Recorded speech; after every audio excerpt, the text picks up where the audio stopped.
Oddcast podcast. All right, we got episode 3. Episode 3 it is. Where opinions are delivered differently. All right, got James Alexander here. I got my guy Mequel A. Coleman. Yes, sir. Hey man, we got a good episode today. Let's get to it. We've been getting into a nice little groove. So just staying consistent. So I think we got a real good episode. Yeah, I hope the people stick with us. Yes, sir. Don't get better. Hey, I take. Yes, sir. I take. Shedeur, he out there showing them rollies. Yeah, and that was college. Yeah, now he's showing the rollies in the pros too. He's showing them in the pros too. They ain't think they was gonna see that. Hey, he's showing the rollies. Seen that the other day. I think they seen that. They did. We got 14 for 23, 138 yards, 2 touchdowns, no interceptions. They got the dub. 19 rushing yards. I think he was 5 for 6. Hey. Showing the roll. Beyond 10 yards. And I think he was I seen him like 2-3 times after he put that in the stats, the rolling stats. The rolling stats. Yeah, they gonna mess around. I'm here is what he said. They gonna mess around and have it where you can bet on the rollies. How many rollies he gonna touch? How many times did the Shedeur show the roll? He gonna be on that field. Hey. They ain't gonna be a fifth round? Fifth round. Stop it. Yeah, man. Hey, man. Yeah, they playing. I think his dad said before the game started, his stock will rise after the game Friday. I think it was Friday. Yeah. His stock will rise after the game Friday. So I saw a video and I saw an interview that he had after the game. And they were like, what do you think your dad would say to you, after this performance? He had a great performance. But he even said, hey, Dad, sorry I didn't meet, whatever. So I'm just wondering, what was the expectation? Because he had apologized to his dad on the interview. It might have been 3 touchdowns. It might have been 300 yards. You don't know what him and his dad sat down with the expectation, and he didn't meet it, but they said it was one of the best debuts, that a quarterback has had in a while. Especially with all that scrutiny that he was going through, that his dad was going through, what they're going through as a family. Correct. I don't know how he could have played much better. I know he got sacked twice. Yeah. But he ain't the first rookie that got some stuff to work on in their first preseason game. Man, I think she'll do a ball. Man, fifth round. They're showing their role. Yeah. So, I think he proven all those teams wrong. All those teams wrong decided to pass on him. I think he's also showing a little bit of conspiracy going on. Ah, yeah, a lot of it. A little bit of conspiracy. Be the 4th quarterback, man. A little bit of conspiracy. And every time they're showing him in the pro camps or whatever, and he's dotting people up, 3, 4, 5 touchdowns, no interceptions. Yeah. And then even he played well when he played against the first team with a second team offense. He only had a first team offense with him. Second team offense against the first team defense. And he was able to be successful. 5th round. It's tough. 4th string. Balling. Yeah, it's tough. Keep going, Shedeur. I tell you what, the world was on the sides. If you got on the internet, YouTube, anywhere, they was on that rolling point, doing that game. When I tell you, celebrities and everybody was going wild, and I watched live stream because for some strange reason, that game wasn't even on TV. Crazy. How? They weren't trying to make no money. How was that game not on TV? Yeah, they weren't trying to make no money. For some strange reason, I watched the live stream. I don't even remember who it was. I'm so hip hop something. Yeah. I don't even remember who dude was. I remember he was wild. Hey. He was wilding on his live stream. Cowboys are taking Milton didn't look too good for us, so Shedeur, we'll take him. Stay where you at. No. Shedeur, come over, baby. You don't want to go with them folks. No. We gonna do it for him. Yeah. His daddy played in Dallas, man. He know his love over there, man. No. His daddy played in Dallas, there man. Is nothing but turmoil. Nah. Milton didn't look good. Shay, who's over there? I don't know y'all people over there. Backup quarterback, man. I know it's Wack Prescott over that piece, man. Who else over? He ain't play. We wouldn't have lost if he played. I don't know. Man, let's keep it rolling. Let's keep it rolling. I take Shedeur, man. Yeah, show them rollies, man. Keep them rollies moving. Keep it going, man. Yes, Good luck and see you next game. Coming too, Shedeur. Yes, sir. So we got back to it. We talked last episode, and it was all about how about them Cowboys, the drama that's going on with our guy. It wasn't a how about. You know what I'm saying? It was a drama going on with our guy. Oh, how the tables turned. Oh, how the tables turned. Cameron Heyward. Cam Heyward. Your guy, all pro, right? Our guy. Said he's sitting down. The reports are saying he's been Cam. a bit difficult. He's been a bit difficult. Come on, Cam. That's what the headlines are saying. We just had a whole week last week. I'm over here getting on them. You know what I'm saying? Trying to get Micah to come over to us, and then you over here. Sam Brody holding out. He getting $14.75 million He holding contract. No. He said he want more. But he holding in. He's at camp. No, he holding out. No, he's there. He said he want more.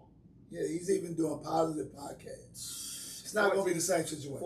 14.75. Come on, Cam. He said he want to upgrade. The man just signed an extension last summer. What do you think he's going to get now? Shout out to Taco City. He said he want to upgrade. Whoa. Said he want to upgrade. Shout out Taco City on the show. Wow. Hey. You only know what's in that cup. Hey. He said he want to upgrade. I'm going to tell you, I got water. What's in that cup is different. Shout out to Taco City. Cam, man, listen, Cam is he resting right now. We're gonna stick with he resting right now. Cause Cam knows. So you gonna reword. It's been a little bit difficult asking for an extension a year after you just. I can see if it was 2 years ago. A year. 1 year after signing the extension, but I think what happened was he said everybody else get paid, huh? I don't even know if it's everybody else getting paid. I heard that most of his $14.5 million this year came in a roster bonus. He got like $13 million up front. So he could be out here playing football for the rest of the year for 1 million. Yeah, Cam said that ain't it. That ain't it. Cam, I can't be out here doing what I'm doing for 1.5. Like them checks gonna be small on game day. Bro. All pro. But Cam, we know you just resting. Cam's not gonna be. It's not gonna be the same situation. He's not great. Ask for a trade. He's a Steeler for life, and he will be in uniform. Yeah, week 1. Y'all hope. Hey, he did. But all how the tables turned. He did 14 years with y'all going into his 15th season. Mm-hmm. The difference between our situation, man, with Parsons is, you dude Camp 35 though. He's 35. He played like he's 25. Yeah, he's 35, man. Yeah. Entering year 15. Mm-hmm. He said he need to get that dust. Y'all just paid Watt though. Y'all got any money left? Cam a bad boy.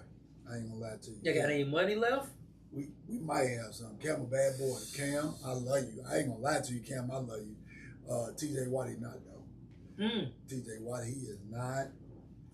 TJ Watt. But you know what though? I might want to take it back though. Cause he might be TJ Watt-ish in the middle.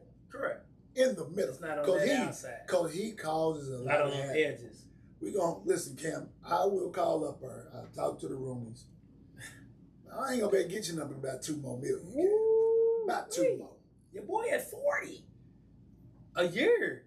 He ain't 35, and he didn't just sign an extension last year. Makes sense. Cam, sit down somewhere, man. Come on, man. Cam plays 17. Cam is resting right now. He said, I'm not getting hurt in camp. Mm-hmm. For $1 million. Yeah, he played 17 games last year, so you got him there for 35 solo tackles. Bad boy. 36 of those were assisted tackles as well. 8 sacks. Man's man. All right, so he man did of the well, community. man. 7th Pro Bowl selection, man. 11 pass deflections, 2nd team All Pro. Walter Payton Man of the Year in the running for that award almost every year. Nah, man, a man's man. A football player. How 1 week, man. Woo, have changed. Cam, don't do me like that, Cam. Back Steelers, back in the news. Don't do me like that. It was all about the Cowboys, man. We can't be having news like him, Cam. Hey, it's but your boy still sitting there, though. I don't know. He out there. You know what I'm saying? He asking questions, man. You know, had his number on, man. You know, it's gonna pay him his $41 million. Let's move on, man. It's gonna get him rocking and rolling. He getting traded. No. He's gonna be ready because I know we won't stay on this too long, but he's gonna be ready. And he's going to be ready when the starters play. I must have usually like the preseason, third preseason. So I'm making a prediction. Cam is going to be in uniform week 1. You're making a prediction that Michael is going to be in uniform. Yeah, third preseason. Ain't that when the starters usually go? It's Michael's 4 of them, not going to be in uniform. Like 3rd and 4th preseason. Best case scenario, week 7. Stop. You heard it here first. Day one, he Hold out, hurt. Mike. Hold out, Mike. Game one, he hurt. Game one, he hurt. Against the Eagles? He gonna show y'all what y'all missing. That against the Eagles? He gonna show y'all what y'all missing. Stop it. He gonna let the Eagles go fly over top of all y'all. That his help. Stop it. All right. But I'm making it up for because this is about my team this year. Yeah, it's about this week is about my team. Team. Cam, come on, man. That's all I got. Steelers is wild, man. How about them Cowboys, man? Let's go make history this year. You heard it here first. Let's get it. What history y'all gonna make? Huh? Let's make history again, man. Let's get another one. You right. Y'all, you know what? I'm with you. Y'all gonna make some history. What is this gonna be? Year 30? Hey, man. Is this gonna be year 30? Y'all don't win a playoff game? Let's make history. Let's make some history, man. You're 30. Let's throw one of them trophies up. What trophies y'all getting? Stop playing. Looking to level up your brand, your photos, or your next creative project? Then you need Save with Amazing Grace Design, better known as Swag Design. They specialize in photography, graphic design, custom artwork that brings your vision to life. Professional quality, affordable prices, and a creative process built around you. So when it's logos, flyers, portraits, or custom pieces, Swag got you covered. Follow swag_design on Instagram and get your swag right. Get your swag right. Get your swag right. Hey, Next thing, man, we had some Yes, coaches here, man. Absolutely. Louisville, Kentucky. Yeah, best of the best. Head Right here. high school basketball coaches. Best of the best right at the table. A lot of movement going on in the state of Kentucky and in the USA, just all together. But your son just graduated. My son's still Shout out to Malachi Coleman, Gerard Brown. Man, shout out Malachi Coleman, Gerard Brown. Yes, sir. But the aspect of, sometimes they use it as a badge of honor. Prep school, private school, or public. Or does it even matter, man? What's your opinion on that? You got guys going to prep school. You got guys going to private. Then the rules are a little bit different than public. And we dislike it. Don't want to use that hate word. But we dislike it because there's some private schools here in Louisville, Kentucky that we have to compete with in our districts. We got to compete with in our regions. We got to compete with in our states. Apply by different rules. And they apply by different rules. So, prep school, public, or private, or does it even matter? What's your opinion? For the most part, I'm going to say it does not matter. Does not matter. Okay. For the most part. So what do I mean by that? Let's throw a couple of names out there just for some games. Mm-hmm. Carmelo Anthony was going to be a bad boy if he went to prep school. If he stayed in Rockville, Maryland, or if he went to Oak Hill. It don't even matter. He's going to be a bad boy no matter what. Rajon Rondo. Yeah. I think the year he left to go to prep school, Tripped up. he was averaging the triple-double here in the state of Kentucky. 30-10-10. Like, he was going to be a bad boy. And I think he went and averaged like 16 assists, something like that at Oak Hill. Yeah, I think he had games of 23 and 25. Yeah, insane. But he had some dudes over on the wings that was going to finish a whole lot of stuff. So, and I'm just using, I throw those two names out so we won't stay here long. It's a lot more names we could throw out. Yep. Those type of guys were going to be fine if they went to prep school, if they went to private school, or if they stayed public. Correct. I think there are also some situations where you can get a kid that might go to a prep and not have a name and blow up. I think we had one here who's done really, really well with his transition, Caden Magwood. Yeah, shout out Caden. And I think Caden wouldn't have, not that Caden wasn't good, but I don't know if he blows up the way he would have. He stayed at Western. Had he stayed at Western High School. Right. So I think it helped him. But I think for the most part, you don't see the Caden Magwood increase. What you really see is studs go to prep or private and continue to be studs. Just be studs. Yeah, right. I think that's what you see most of the time. And like you talk about, it's the same way when you talk about Caden Magwood, you talk about Taylor Kenny up in Newport, out of Kentucky. Some other guys that have went to prep school, either the different one you talk about, Combine, Academy, guys went to different little prep schools and it just extended their start or whatever, or made their name. Taylor had a really good name here in Kentucky. Like you said, making your name nationally is a little bit different. But I always talk about it just in the end, it's really just whatever your role is. We've had guys here in Kentucky that have stayed, got a chance to go high major. We got guys that have stayed and now they're going to South Carolina. E.J. Walker, shout out to E.J. Walker. Mike, yes, sir. Stayed here with no problem, didn't go prep. Then they're at South Carolina. You got guys that have stayed here and then they're in UK and in Ole Miss. Talk about the guys down in Harlan County, Lyon County. Yeah. When we talk about Travis Perry, Travis Perry. Another guy that's at UK as well. His name I'm just not catching on right now, but man, he's a monster. Yeah, can shoot the ball at UK. He had big a good body. year last year. He's gonna have a real big season. Sometimes we draw blanks. That's our own names. But just the fact that him being a county kid, and then you talk about the guys that have left. Jasper Johnson, who's left. The Taylor Kidneys, the Mag Woods, they left. They went to prep school, and now they're at high majors. You're talking about UK. You're talking about Auburn. And then Taylor Kennedy has a committee. Jasper's a perfect example. Mm-hmm. Jasper playing at Woodford County. His numbers were nowhere closer than what it was in AAU and Pro. Right. Yeah. And he ends up going to Kentucky. Correct. Jasper was going to Kentucky anyway. Right. Like Kentucky was going to recruit Jasper. His name got 6'4", no bigger. 6'5", point guard, shooter, and pull it. He was going to he got no more prestige by leaving Woodford. Now, he might have went out and played against better competition. I remember coaching D'Angelo Russell when he was a freshman. Yeah. And he transferred. Central High School, right? Central High School. Mm-hmm. He transferred to Mount Verde as a sophomore. Shout out to your alma mater, man. Yeah, the Louisville Central High School. And I remember having a conversation with him and his reason for leaving, because at the point I said to him, man, before you played a game as a freshman, there was 4 or 5 Division I coaches in the building already in our school. So what are you leaving for? And he said, I want to play against the best of the best every night.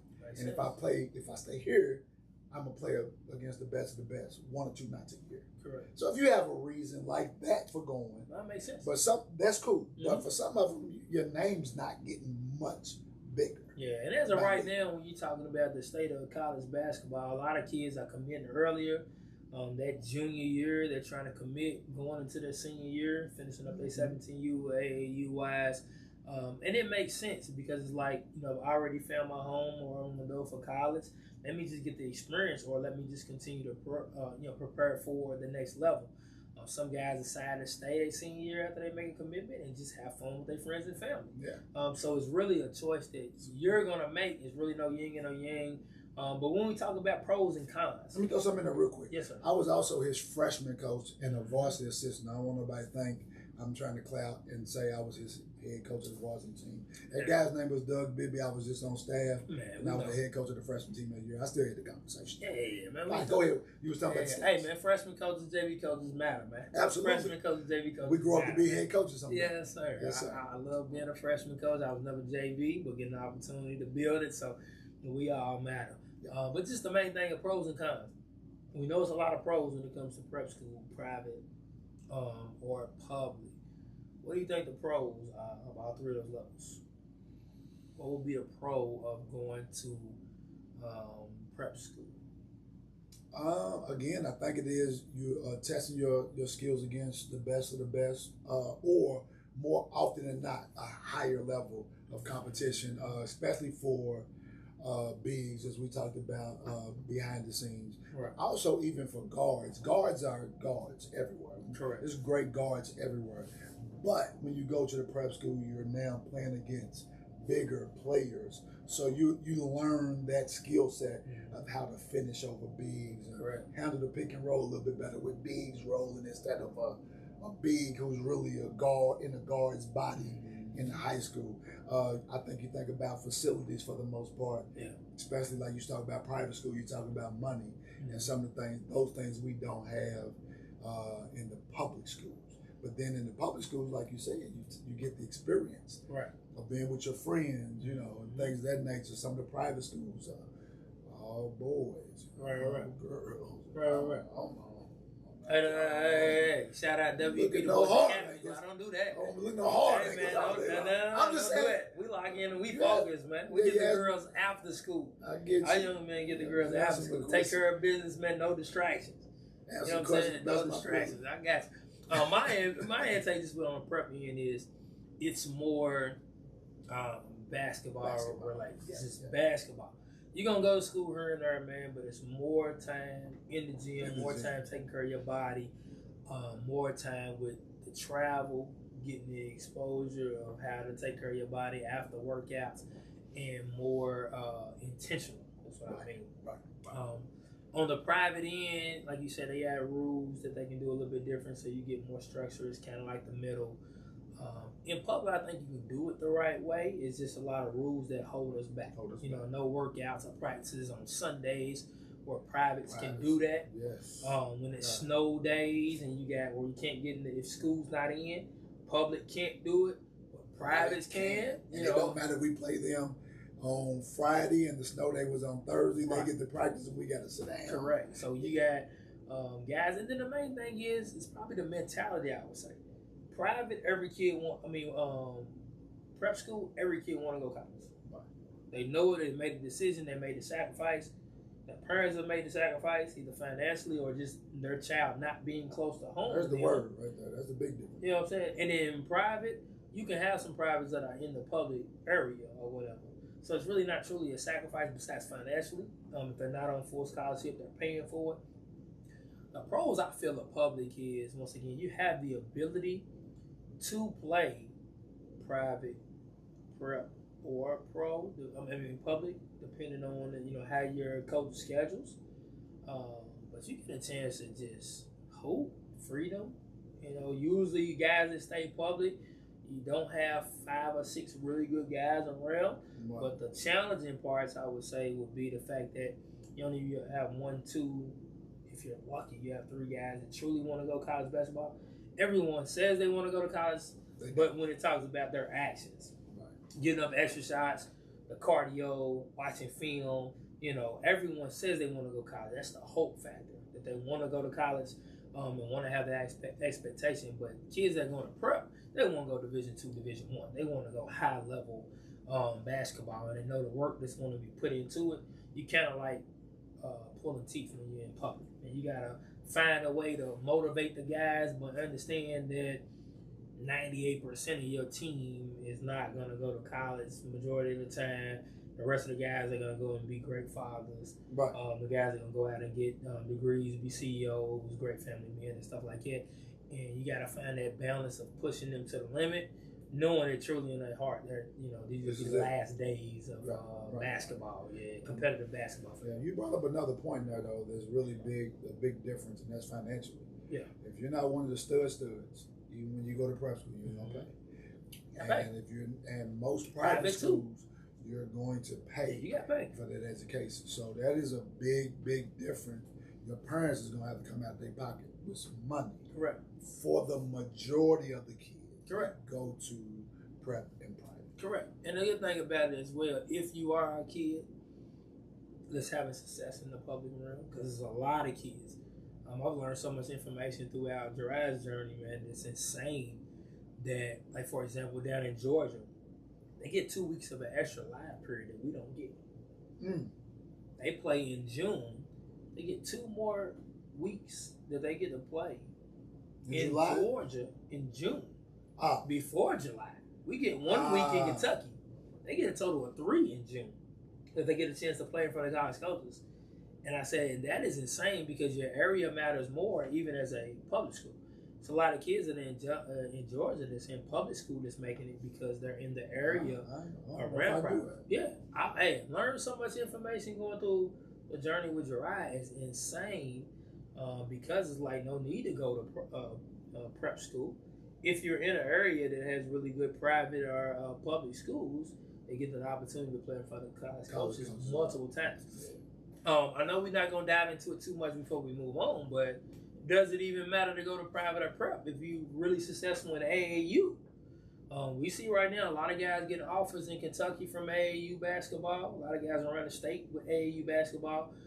Kids that are not having success or didn't get those offers on school ball, they're getting it during those live periods in AAU. So truly, does it matter if you go prep, private, or public? If you're ready to showcase your talent at AAU, what's your opinion on that? I think it all depends on where you're playing.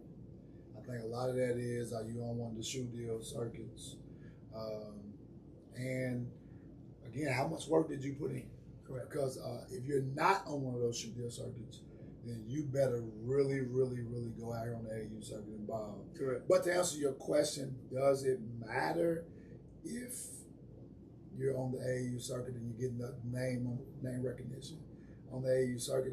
I would say it matters because you're still going back and showing the consistency at the high school too. Right. So AAU, they might say, okay, he's balling, but he has this around him.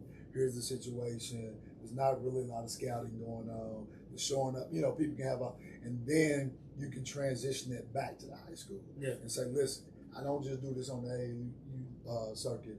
I can go back to my high school and I'm gonna show you that same type of production. And sometimes I'm gonna show you more. Yeah, a lot of times they're gonna show you more because when you go back to those public schools, those privates, you got less talented players around you. Where in the AAU, it's all about getting the talented players around and actually trying to figure it out where they can play together. I think that's the exciting thing about it. I tell you though, but when y'all come back to Louisville, Kentucky, I'm gonna scout you. I'm gonna take away some of them. I'm gonna watch some film and make you use some of the weaknesses. I ain't gonna, they don't do it at AAU. I'm gonna make you use some of the weaknesses. I ain't gonna lie to you. I'm gonna sit up there and watch an iPad all night. Yeah. Find out what you don't do well. You got to. Huh? You have to. Yes. You have to make sure. Yeah. Find those weaknesses, and that's what I love about high school basketball. Not coming around dropping 40 on me, and I don't know what's going on. Exactly. Yeah. You got to make sure you get to a point where you looking at the guys' weaknesses and making them actually push forward and make those stats. But you made a good comment when we was talking about the bigs compared to guards. We talked about it a little bit where college coaches want to see guys of size playing against other guys of size comparable to their conference or their level. So if you're talking about a Division I or Division II, a guy of size is playing against somebody that he's going to see on a nightly basis at that level, they don't want to see him just beating up on the small guys. You know what I'm saying? That ain't going to happen as often. Yeah. So they may see it as they may see it more consistent in AAU, but if you're in a good situation with high school, you can promote those guys. Like you said, guards going to be guards. It's going to be good guards, especially in Louisville. We always have really good guards coming out of Louisville. And I'm happy for the guys, like we're talking about the Jasper Johnson. We talked about Teddy Kenny. We talked about Cole Elam, who's going to be the next one. Malachi Coleman. We talked about Mag Woods. A lot of other guys that have showcased it as well. But it helps with the guys that are in high school now to understand if you want a really good guard, you need to look in Kentucky. Yes, sir. Our Kentucky guards have been showing out. So if you really want a really good guard, coming to Kentucky. We have released lately in college. We had Sean Eves. Yeah. We had Kurt Lewis. We had Day Sloan. Yeah. All high major basketball players. Who am I forgetting around here? Guard. Jay Scruggs in the NBA. He was a wing. Then we had Johnson. Ray John Rondo. You got David Johnson. Yeah, we got guards around here. We play ball. Yeah, we play a good ball around here. So having an opportunity. And I missed something. If I missed you, I'm sorry. Right. Yeah. Louisville's had an opportunity to have some really good guards. Absolutely. So guys of size are a dime a dozen. When you do get some size, you try to hold on to them. But when it comes to leading the team, that's going to have to be a segment we're going to have to talk about later on. Yeah, is it important to have a really good guard or a guy size in Louisville basketball? We'll talk about that later. Don't give your input. Don't give your input. I was going to say, give your I was going to tell the world. Man. I ain't put on that. I was going to tell the world in Louisville, Kentucky, man, apparently. We ain't got a lot of tall women around here, so we be dating all these short girls. That's why we have all these guards around here. Dang, but it's crazy. We ain't got no tall women unless you go St. Extra Trinity. They got all the tall women. Because it makes sense. No, it makes sense. So we talked about it before, and then we'll move on. Yeah, let's move on. But the fact that talk about these later. Guys of size that are in Louisville, that's been Louisville, when those kids go out and go to college, they usually don't come back. They don't come back. So they stay in whatever their area is, and then when they continue to make kids, they get the length and the size that because we've always had it. I had my uncle, so my uncle went to Mayo, and he's like, man, he looked at Mayo's team last year who had really good length. Yes. And said, man, that was our JV back in the day. And he went with Griffin and all them. Yeah. So he went with Griffin and all them, and he was like, man, that was what our JV looked like. But it just shows that all those guys had moved, went to college, and either stayed or went somewhere else, didn't come back to Louisville. So when they kept on creating babies, the hype gone. They done made Texas and California taller and continue. Right. You know, Kentucky all guards. All guards. Y'all gotta come back, man, so we can keep that. Some of y'all volleyball playing girls, y'all come back too, man. Yeah, bring some at 6'4" height, back here. I know we going out, getting out. Wow. We wilding a little bit. All right, so my bad. We always joke when we talk about, you know, you having dust. You got that money, man. Don't Big leave well ain't coming, got that dust. School teacher and a high school basketball coach. I ain't got no money. But we always joke, but it's not a joke, but it's legit. Yeah. We live the lives of 2 head coaching jobs. Yeah. We have 2 full-time jobs. Yes. So it's being teachers, and then we also head basketball coaches. Which they both take a lot of time. So we say 2 full-time jobs. 2 full-time jobs. California, Texas, Washington State, Florida. couple other Floridas. These dudes is getting paid dust to coach high school basketball and high school football, man. Yeah. We are not getting it in Kentucky. Some of those football coaches in those states make more than our teacher salaries to coach the sport. Hey, man. Once again, it sounds like we need to move. Yeah, I need to get up out of here. It sounds like we need to move.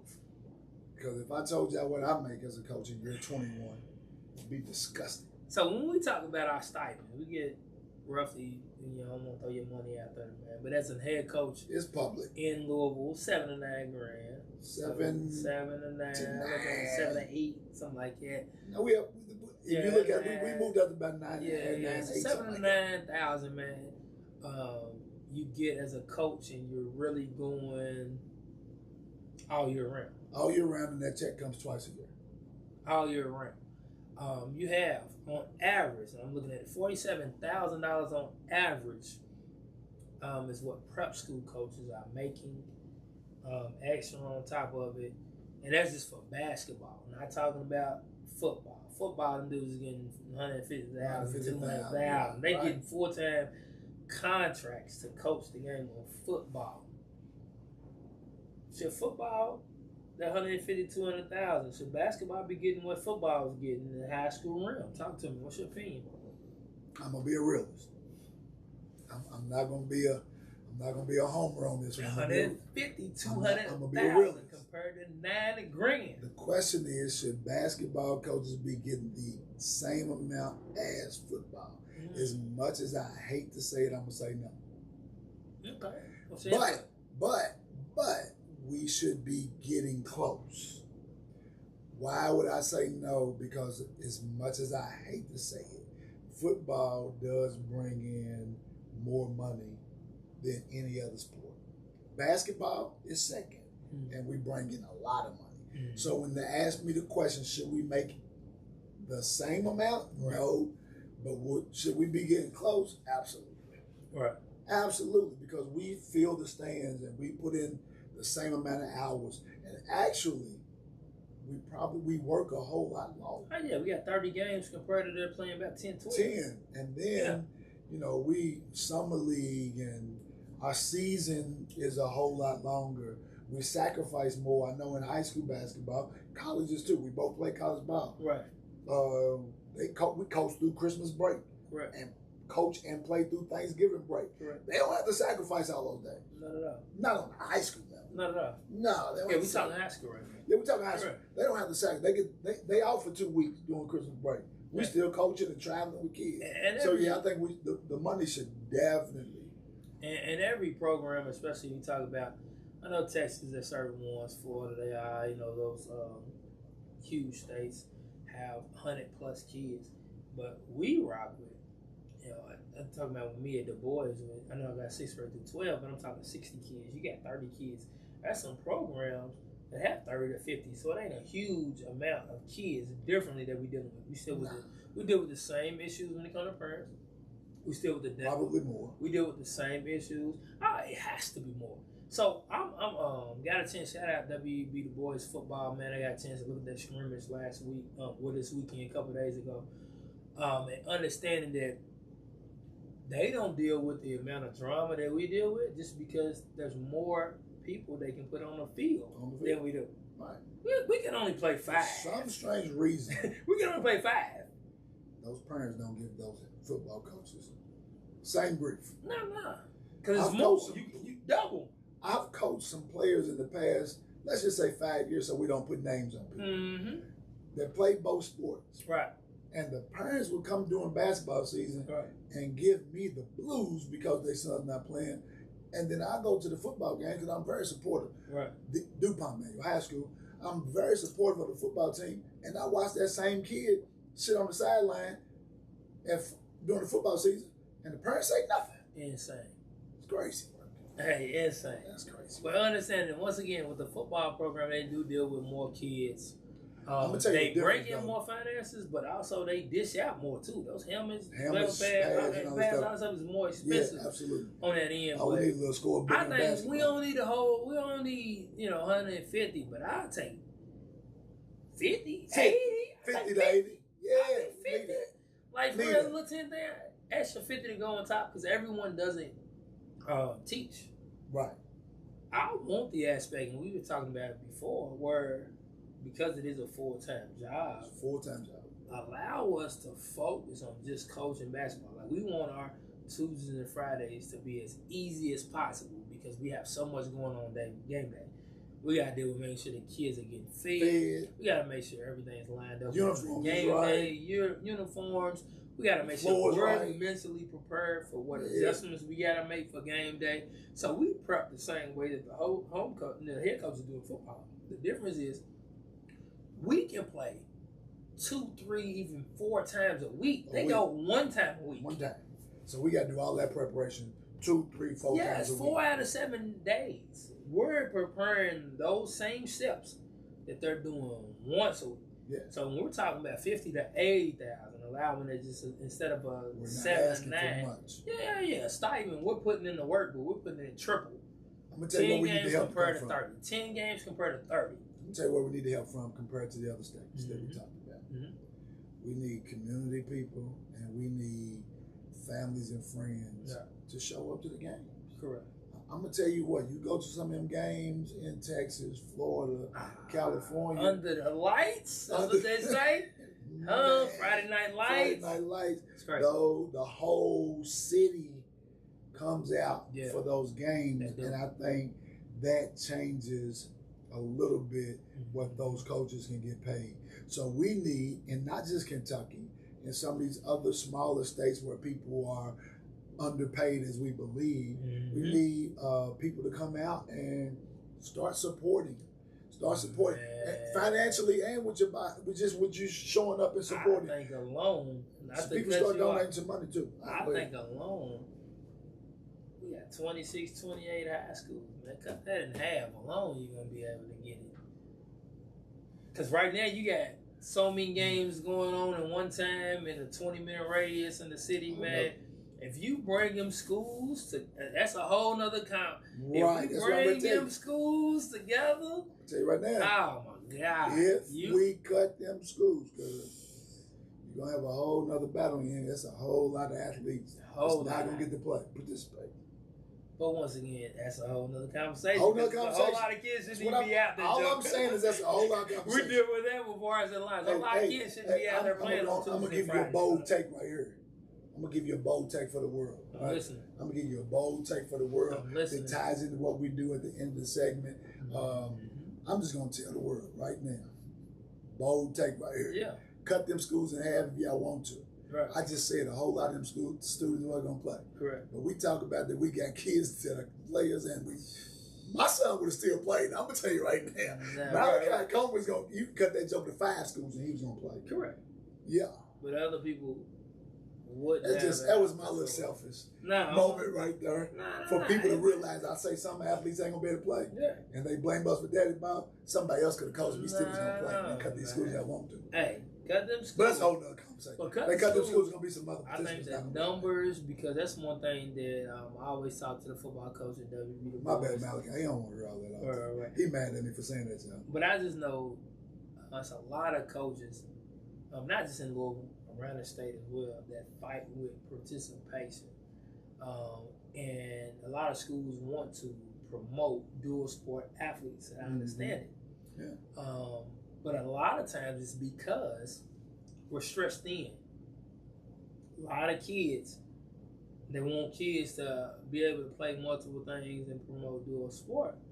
But it's like, man, there's a lot of schools that you won't have a team if kids don't participate. If kids don't participate. And then, like, you're making, it's a lot of kids. Remember, we was at That Shawnee. man, it's a lot of kids that are playing because they're getting recruited to and they truly don't love the game of football. Right. You know, basketball, we choose don't have that number. We can get 7 to 8 kids. We're cool. Like, we're always going to have our numbers to get it. That football, it's a lot going on to get two, athletes that are going both ways and wear and tear on the kids' bodies. But they're trying to make them. We have too many schools, and we'll deal with it later on. But we got guys that get forced. Them guys that the guys that participate in sports, if they didn't play multiple sports, wouldn't have a team. We wouldn't have had teams. Wouldn't have a team. The guys that play football, they play baseball, they play basketball, they ran track. Yeah. They did it. It was the same group of guys. Kids. Wear and tear on their body. Wear and tear on their body. They was the start of football teams. They was start of basketball teams. They was start of baseball team. They was start of track team. And if you just take them kids out and you put them and put 2 or 3 schools, surrounding schools close to them, they got some help. Yeah. And they got some help, and they also got some competition. Looking to level up your brand, your photos, or your next creative project? Then you need Save with Amazing Grace Design, better known as Swag Design. They specialize in photography, graphic design, custom artwork that brings your vision to life. Professional quality, affordable prices, and a creative process built around you. So when it's logos, flyers, portraits, or custom pieces, Swag got you covered. Follow swag_design on Instagram and get your swag right. Get your swag right. Get your swag right. All right. Let's get to it. You ready? Yeah, let's get to it. Hey, so our top segment, we always talk about, we'll keep promoting it, man. Our top segment. Nepotism or necessary. So our first 2 episodes, we talked about the positive of daddy ball. Daddy ball. They want to deem it, put the quotes on it, daddy ball, But nepotism or necessary, we're going to talk about the perception of favoritism. Showing kids that are favoritism, they're getting favoritism, and usually the coach's son receiving that favoritism. We've had guys that, once again, the negative part is, it's been certain kids that not showing up to workouts, not doing certain drills. Not necessarily.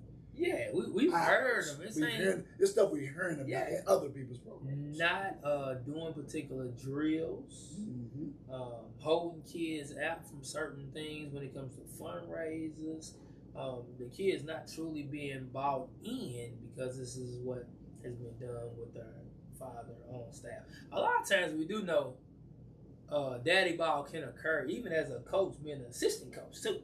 It ain't really got to be as a head coach. No question. It can be as an assistant coach. You can have negative daddy ball occurring or whatever. Yeah, so a lot of times that's the worst one. Nah. So once again, how do you feel about it when it comes with the team makeup if a kid is missing workouts or not doing certain drills because their dad is on the squad? Right. Yeah. And we've heard of some of these situations where assistant coaches on team and they're holding their sons out, but their sons are still getting all the when it comes to the game. Yeah. They're getting all the playing time, all the plays called from the favoritism part of it. What do I feel about it?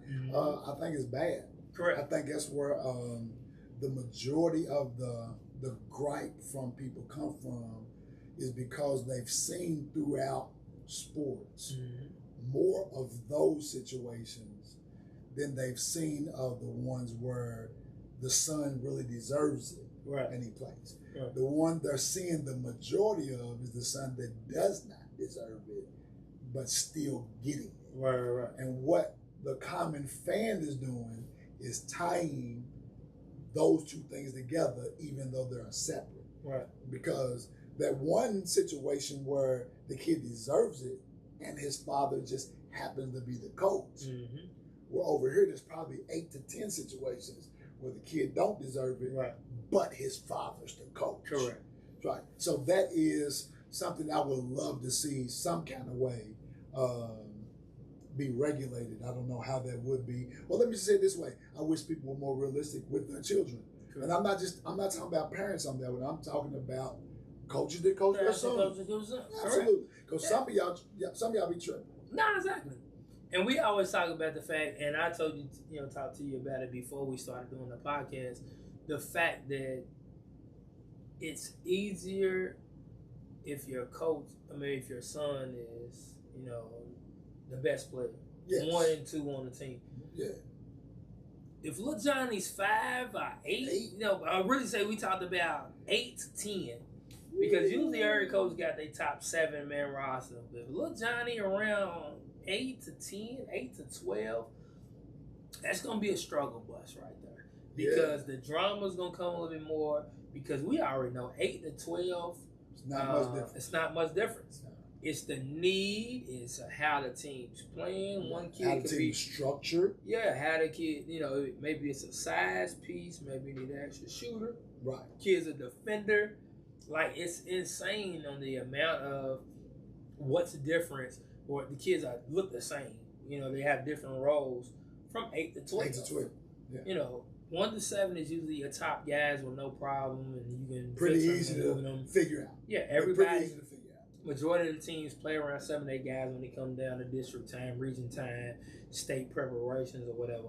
But if your son is at that 8 to 12 realm, whole lot of drama is going to occur. Yeah, because most people going to think whatever minute he get, he only getting. Because he the coach's son. Because the coach's son. Because he the coach's son. Because he ain't good enough to be in that top 5. Yeah, he getting minutes back in my son. Correct. Some of those gripes might be true. Might be true. Especially when you got kids that are playing JV. Might be some legitimate gripes back there. You got kids that are playing JV only and not dressing varsity. But the coach's son, if he's struggling playing JV, because a lot of times at 8 to 12 man, those are the guys that play well for JV. Yeah. If he's struggling JV, but he the 3rd kid, come off the bench. 4th kid, come off the bench. Hey, that's negative Coach, right there. That ain't good. Coach, you deserve all the heat that you get for that. That's not good. If your son is struggling on JV, and you put that boy in 3rd man off the bench on varsity, you deserve all the heat you get. You gotta go with the guys that are producing. Let's answer the question. Is that nepotism or necessary? That's nepotism. That's daddy ball. That's daddy ball at its worst. Daddy ball at its worst. And it happens, man. It happens so many situations. Yeah. Where you see that daddy ball situation come in where that coach wants his son to play. Yeah. Hell or high water. And he's just not good enough. Not good enough. He's just not good enough. And sometimes it ain't that the kid won't ever be good enough. He's just not good enough now. Yeah. Might need a year or two. Yet or now is our key words. They'll force that thing. Some of them coaches will force it. Anyway. And we saw coaches that actually forced it and cost him games. Yes. In our cities, like, he shouldn't, Lil Johnny shouldn't be in the game. Lil Johnny should not even be in the game. Why Lil Johnny in there right now? And you got some other coaches sitting around like, man, I got to play them next week. I hope they play Lil Johnny. Put Lil Johnny in the game. Please put Lil Johnny in the game for us we can get this victory. We truly understand. Yeah. The nepotism or the daddy ball that parents feel. We just don't understand the ones that are unrealistic. When you know a kid can just go, and the kid can just go, it don't matter if he's playing for his daddy or not. Yeah. But nepotism and necessary at that time. If you playing a kid and your son is 8 through 12 and he ain't competing well in JV, whole lot of favoritism, that is nepotism. And that is a negative portion that we don't want around this game. Please get it out. Yeah, we want to get it out. So they can stop punishing the coaches that sons are playing because they supposed to be playing. Some of y'all making it bad and hard for us. Hey, man. Across the country. Episode 3. Oddcast podcast where opinions are delivered differently. Yes, sir. We out, right? Hey, I'll let you. Yes, sir.